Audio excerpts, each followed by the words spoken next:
நமக்கு யூரியா போட வந்தோம். இந்த இந்தியாவிலே அதிகமா இந்த உரம் யூரியாவுக்கு அலையிற விவசாயிங்க ஆனால் இந்த திருவண்ணாமலை இருக்கிற விவசாயிங்க தான். ஏன்னா இந்த உரம் யூரியா போட்டா அதை பாருங்க இந்த மாதிரி பயிர் வரும்னு விளம்பரம் பண்ண கம்பெனிக்காரங்க. இது சனியா சகரா ஏழ்ற இது மூணும் ஒன்னா சேர்ந்தா என்ன பண்ணும்? விவசாயத்தை அழிக்கும். ஆனா நம்ம சொன்னா ஏத்துக்க மாட்டேங்கிறாங்க ஜனங்க. இயற்கை உரத்தை பயன்படுத்துங்க, இயற்கை உரத்தை பயன்படுத்துங்கன்னு சொன்னா ஏத்துக்க மாட்டேங்கிறாங்க. எல்லார் வீட்லயும் குறிப்பிட்ட அளவு 3 மாடு இல்லைன்னா கூட 2 மாடு 1 மாடாச்சு இருக்குது. அந்த சாணி எடுத்து போய் கொல்ல காய்ச்சி பயிர் வைங்கன்னா யாரும் அது பயிர் வைக்க மாட்டேங்கிறாங்க. இதை வெள்ளை வெள்ளையாருன்னு நீட்டா இருக்குதுல்ல, நீட்டா இருக்கிற உரத்தை போடுறாங்க, முளைக்கிறாங்க. பயிர் பூரா முளைங்க போகுது. நீட்டான உரம் போட்டா பயிர் பூரா முளைக்குது. இது நம்ம சொன்னா என்ன சொல்றாங்க? என் கொல்ல நீ இந்த உரம் யூரியாவை பத்தி பேசாத அப்படின்னு சொல்றாங்க எல்லாரும். ஏன் தெரியுமா? நம்மளே கூலி வேலைக்கு போறோம், இது போல நீ பேசுனா நான் வேற ஆள் வச்சுக்கன்றாங்க. இதுக்கு நாங்க பண்றது? நம்ம ஒண்ணும் பண்ண இருக்கிற உண்மைதான் சொல்லுவோம். உண்மையை சொல்லி உறவாடுன்றது தான். இதனால பயன் உண்டா?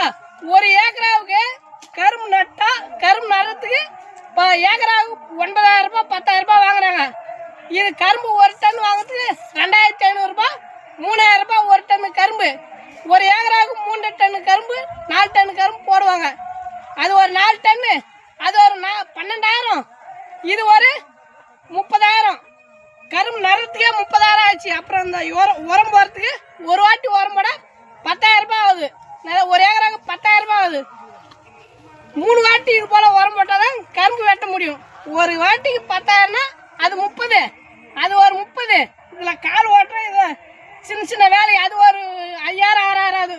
கூட்டி கழிச்சு பார்த்தா 65,000 70,000 வருது ஒரு ஏக்கரா கரும்புல. இவ்வளோ விளையுமா? விளையாது. ஆனால் ஒரே வாட்டி மாட்டு சாணத்தை உபயோகிச்சு பாருங்க. இது போல மருந்து மாலாம் அடிக்கிட்டானுங்க. இயற்கையில எவ்வளோ இருக்குது.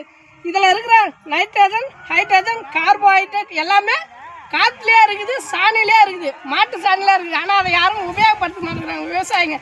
விவசாயத்துக்கு உழைக்கணும், விவசாயம் வாழணுன்ட்டு தான் நம்ம வீடியோ போகிறோம். நம்ம இது நான் போட்டது நான் என் வீட்டுக்கு ஏற்ற மாதிரி எல்லாருக்கும் ஒரு விழிப்புணர்வு வீடியோ தான். பாருங்க என்னென்ன போடுறோம் பாருங்க.